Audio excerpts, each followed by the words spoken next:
Peter made cappuccino.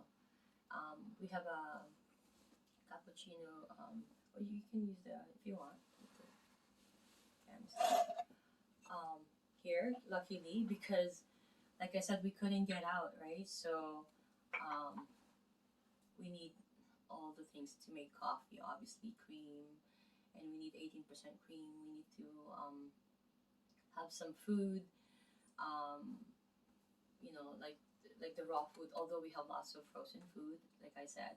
Okay, so I'm gonna go back to about the topic of this video, is with regards to um, how like life hacks of how you can save time and money for a Filipino Canadian living here in Toronto, Canada. Okay, my background, I'm from Philippines. If you haven't been in my channel, and this is a video where you can learn how I was able to, um, like I said, if you were to come to my house, I could probably cook you 3 dishes in half an hour, under half an hour. It's just because I have everything already, like already set up. Like I have them in Ziploc bags. Like if you want a sinigang, something that is really popular in Filipino culture, I would have it ready because I have some slices of um, some talong, some eggplant, and some gabi, and some what you call it, kangkong.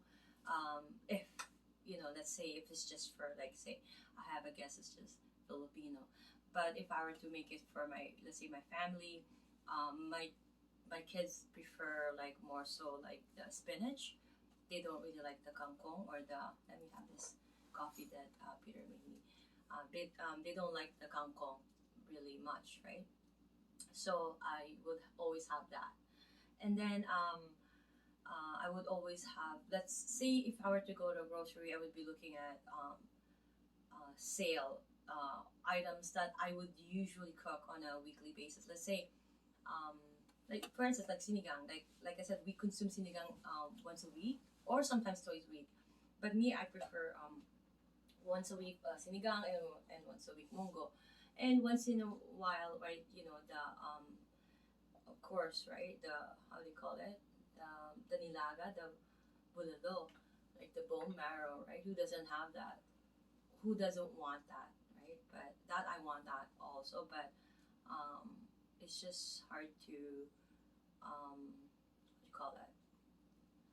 Have that on a weekly basis. So I alternate it.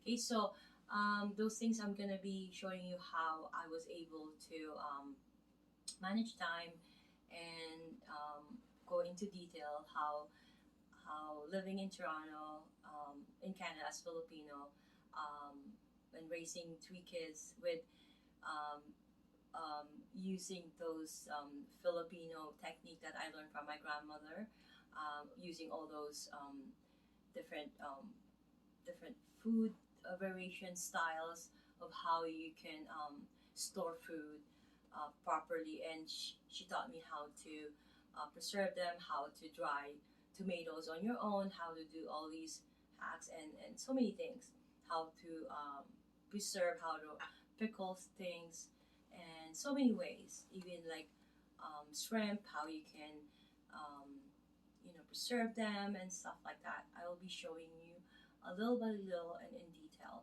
and I'm going to be showing you also when I cook these food that I've learned from her.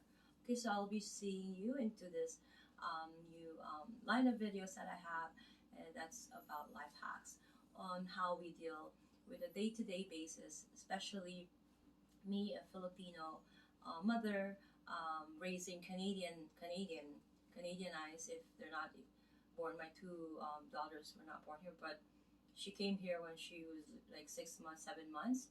So basically, she doesn't know. So they're Canadian, so it's hard to really push it on them, but they do eat them and they love them. And when I say I cook my soup from scratch, they're made from vegetables, and one day I'll be showing you how I make them with bone marrow, with soup, and it won't be a cooking show, but from time to time I'll be showing you the life hacks of of I'm gonna drink my coffee.